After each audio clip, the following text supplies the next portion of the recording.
Hello students. आज हम आपके अध्याय 12 विश्व पर्यावरणीय समस्याएं एवं उनके समाधान के बारे में पढ़ेंगे। इस अध्याय में एक टॉपिक दिया है पर्यावरण एवं पृथ्वी की रक्षा के लिए किए गए प्रयास। बोर्ड परीक्षा के दृष्टिकोण से साथ ही साथ प्रतियोगी परीक्षाओं के दृष्टिकोण से भी ये टॉपिक बहुत ही इम्पॉर्टेंट है। वैश्विक स्तर पर कौन कौन से ऐसे प्रयास किए गए हैं जिसके द्वारा पर्यावरणीय समस्याओं से का समाधान किया जा सकता है, उसके बारे में इसमें चर्चा की गई है। वैश्विक पर्यावरणीय गुणवत्ता के संरक्षण तथा पारिस्थितिकी संतुलन एवं जैव विविधता को कायम रखने हेतु विभिन्न देशों एवं संयुक्त राष्ट्र संघ के सम्मिलित प्रयासों से कई सम्मेलनों का आयोजन किया गया है। इसमें सर्वप्रथम है स्टॉकहोम सम्मेलन 1972 में स्टॉकहोम शहर में आयोजित हुआ। इसकी तिथि महत्वपूर्ण है, 5 जून 1972 को आयोजित हुआ था। विश्व पर्यावरण को बचाना एक अहम मुद्दा बन गया। उक्त सम्मेलन के बाद से ही 5 जून को विश्व पर्यावरण दिवस के रूप में मनाया जाता है, ये ध्यान रखने योग्य है। इस सम्मेलन में पर्यावरण संकट को दूर करने के लिए 25 सूत्रीय घोषणा पत्र तैयार किया गया था। दूसरी महत्वपूर्ण बात, प्रश्न आ सकता है 25 सूत्रीय घोषणा पत्र कब तैयार किया गया था? तो स्टॉकहोम सम्मेलन के दौरान 5 जून 1972 को। नेक्स्ट है कोको योग घोषणा। मैक्सिको कोको योग शहर में 1974 में आयोजित किया गया। विकास के उद्देश्यों को पुनः परिभाषित करने पर जोर दिया गया। ये जो इम्पोर्टेंट है मैं आपको बताता चलूँगा। स्टॉकहोम सम्मेलन इम्पोर्टेंट है। विश्व जलवायु सम्मेलन प्रथम विश्व जलवायु सम्मेलन था जो कि स्विट्जरलैंड के जेनेवा में आयोजित हुआ था। नेक्स्ट हम आगे चलते हैं। ये एक टेबल दी हुई है जिसमें जो विश्व स्तर पर जो भी पर्यावरण सम्मेलन हुए हैं, कब कब आयोजित हुए, उनके वर्ष दे रखे और महत्वपूर्ण विषय जिन पर वार्ताएं हुई। जैसे पहला जो जलवायु सम्मेलन था स्टॉकहोम सम्मेलन 1972 में हुआ था। पर्यावरण बचाने हेतु 25 सूत्रीय घोषणा पत्र तैयार किया गया। आगे है वियना सम्मेलन। वियना ऑस्ट्रिया आयोजित सम्मेलन में ओजोन परत का संरक्षण मुख्य पहलू रहा। फिर है मॉन्ट्रियल समझौता। ये बहुत ही इंपॉर्टेंट है। 1987 में कनाडा के मॉन्ट्रियल शहर में ये समझौता हुआ था जिसमें ओजोन परत के संरक्षण को रोकने के लिए क्लोरोफ्लोरोकार्बन तथा अन्य ओजोन हानिकारक गैसों के उत्सर्जन पर बड़ी मात्रा में कमी और विकासशील देशों को इस हेतु 10 वर्ष का अतिरिक्त समय दिया गया। बहुत ही इंपॉर्टेंट है। मॉन्ट्रियल समझौता क्या है, या फिर ओजोन परत के संरक्षण हेतु कौन सा समझौता वैश्विक स्तर पर किया गया था, इस तरह के प्रश्न इसमें पूछे जा सकते हैं। नेक्स्ट है टोरंटो वर्ल्ड कॉन्फ्रेंस। जून 1988 में कनाडा के टोरंटो शहर में हरित गृह प्रभाव को कम करके जलवायु के भयावह परिवर्तनों से विश्व को बचाने के लिए विश्व के विकसित देशों ने अपनी इच्छा से क्लोरोफ्लोरोकार्बन के उपयोग में 2005 तक 20% उपयोग में कमी का आग्रह किया था। नेक्स्ट है हेलेंस्की सम्मेलन।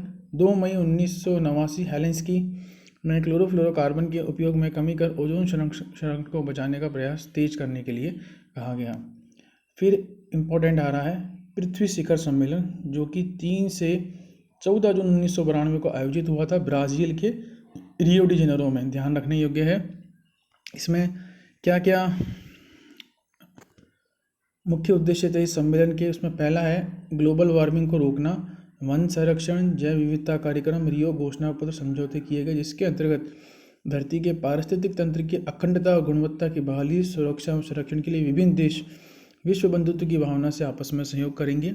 एक टिकाऊ विकास की बात की गई। हमने पढ़ा है टिकाऊ विकास या सतत विकास, ऐसा विकास जिसमें वर्तमान पीढ़ी अपनी आवश्यकताओं का उपयोग विवेकपूर्ण या तर्कपूर्ण तरीके से करे, साथ ही भावी पीढ़ी के विकास को भी सुनिश्चित करे। ये कहलाता है टिकाऊ विकास, जिसमें आर्थिक विकास का एक ऐसा तरीका सुझाया गया जिसमें पर्यावरण को नुकसान ना पहुंचे। इसी सम्मेलन में वैश्विक पर्यावरण सुविधा कोष बनाया गया। बहुत ही इंपॉर्टेंट है। वैश्विक पर्यावरण सुविधा कोष किस सम्मेलन के तहत बनाया गया? तो वह है पृथ्वी शिखर सम्मेलन।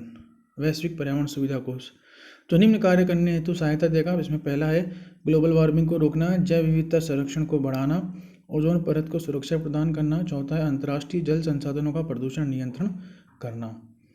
ये इसके बारे में महत्वपूर्ण था। सबसे अभी तक जितनी भी हमने पढ़ी सबसे महत्वपूर्ण है पृथ्वी शिखर सम्मेलन। फिर है क्योटो सम्मेलन। जापान के क्योटो शहर में ये 1 से 11 दिसंबर 1997 जापान में आयोजित किया गया। क्या इसकी खास बात थी? जिसमें विश्व पर्यावरण सम्मेलन, ग्रीन हाउस सम्मेलन तथा क्योटो प्रोटोकॉल भी कहते हैं, 159 देशों ने हिस्सा लिया। भारत ने 2002 में हस्ताक्षर किया, अनुमोदन किया। ये आगे महत्वपूर्ण बात, विश्व पृथ्वी के ग्लोबल वार्मिंग की समस्या को बचाने हेतु इसके लिए उत्तरदायी 6 ग्रीन हाउस गैसों, अक्सर एग्जाम में ग्रीन हाउस गैसों के नाम पूछ लिए जाते हैं। कौन कौन सी है? Carbon dioxide, methane, hydrochlorocarbon, nitrous oxide, chlorofluorocarbon and sulphur hexafluoride के प्रभाव से 2008 से 2012 तक की अवधि में 1990 के उत्सर्जन स्तर में औसतन 5% की कमी लाई जाएगी। समझौते के अनुसार यूरोपीय संघ 8%, अमेरिका 7%, जापान 6% कटौती करेगा। बहुत ही इंपॉर्टेंट है क्योटो सम्मेलन। नेक्स्ट है जोहानिसबर्ग। दक्षिण अफ्रीका के जोहानिसबर्ग में 26 अगस्त से 4 सितंबर 2002 को आयोजित किया गया, जिसे +10 सम्मेलन भी कहते हैं। पूछ सकते हैं एग्जाम में +10 सम्मेलन क्या है, कब आयोजित हुआ। यह भी पृथ्वी शिखर सम्मेलन ही था। सम्मेलन का मुख्य मुद्दा ग्लोबल वार्मिंग ही था। सम्मेलन में भारत के प्रधानमंत्री अटल बिहारी वाजपेयी ने कहा कि विकास करो, लेकिन वो विकास कैसा होना चाहिए? टिकाऊ विकास, सतत पोषणीय आधारित विकास होना चाहिए। आर्थिक विकास ऐसे करो कि मानव की सभ्यता नष्ट न हो जाए और जो जीवन जीने के लिए जरूरी हो। नासा दुआ 2007 इंडोनेशिया के बाली द्वीप में नासा दुआ शहर में 2007 में आयोजित हुआ, जिसमें IPCC का पूरा नाम ध्यान होना चाहिए, inter government panel of climate change. ये UN की सबसे बड़ी संस्था है, जिसके अध्यक्ष का चुनाव सभी 193 देश लोकतांत्रिक प्रक्रिया के तहत करते हैं। IPCC के अध्यक्ष पद के लिए भारतवंशी राजेंद्र पचौरी चुने गए। पूछ सकते हैं IPCC के अध्यक्ष पद के लिए नासा दुआ सम्मेलन में कौन चुने गए थे? राजेंद्र पचौरी। पचौरी ने पर्यावरण अध्ययन पर एक रिपोर्ट तैयार की, उसे ही 4th रिपोर्ट कहते हैं। 2007 में संस्था को नोबेल पुरस्कार भी दिया गया, इस राजेंद्र पचौरी भी अमेरिकी राष्ट्रपति ने लिया था। नेक्स्ट है कानकून सम्मेलन, मैक्सिको के शहर में 2010 में हुआ था, जिसमें इम्पोर्टेंट है विश्व हरित कोष बनाने के लिए $100 अरब के निवेश पर सहमति दी गई। ठीक है, विश्व हरित कोष। नागोया प्रोटोकॉल, जापान के नागोया शहर में 29 अक्टूबर 2010 को भारत ने जैव विविधता एवं सतत विकास हेतु उस प्रोटोकॉल संधि पर हस्ताक्षर किए। किस चीज़ पर? जैव विविधता एवं सतत विकास हेतु पूछा जा सकता है। प्रोटोकॉल संधि पर हस्ताक्षर किए, नागोया प्रोटोकॉल। जैव विविधता से संबंधित है, इसलिए इम्पोर्टेंट है। अभी तक हमने देखा आ रहे थे सब ग्लोबल वार्मिंग या ओजोन परत संरक्षण। इसके बाद है दोहा सम्मेलन। नवंबर 2012 जलवायु परिवर्तन को लेकर हुआ। विकासशील देशों के लिए जलवायु परिवर्तन संबंधी कार्यक्रम को बेहतरीन तरीके से संचालित करने के लिए संयुक्त राष्ट्र हरित जलवायु कोष का गठन 18 नवंबर 2012 को किया गया। ग्रीन क्लाइमेट फंड या हरित जलवायु कोष का गठन 2012 को किया गया, जिसका मुख्यालय दक्षिण कोरिया के इंचियोन सिटी में है। वार्सा सम्मेलन, पोलैंड की राजधानी है वार्सा, यहाँ पर 11 से 22 नवंबर 2013 में आयोजित किया गया।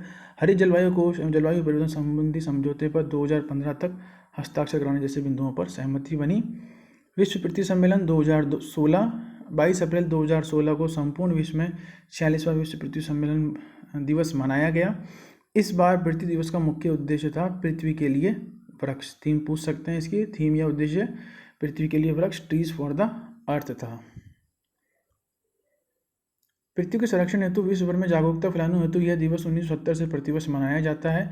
इस अवसर पर विश्व पृथ्वी सम्मेलन न्यूयॉर्क स्थित संयुक्त राष्ट्र मुख्यालय में 170 से अधिक देशों के प्रतिनिधियों ने जलवायु परिवर्तन दिसंबर 2002 में पेरिस समझौते पर हस्ताक्षर किए। यह ऐतिहासिक समझौता सतत विकास के 2030 के एजेंडे के साथ मिलकर हमारी दुनिया को बदलने की शक्ति रखता है। तो एक बार संक्षिप्त रूप से वापस हम देख लेते हैं क्या इंपॉर्टेंट मैंने आपको बताए थे। इसमें विश्व पर्यावरण कोष की स्थापना, वर्ल्ड एनवायरनमेंट फंड की स्थापना की गई थी पृथ्वी शिखर सम्मेलन के दौरान। उसके बाद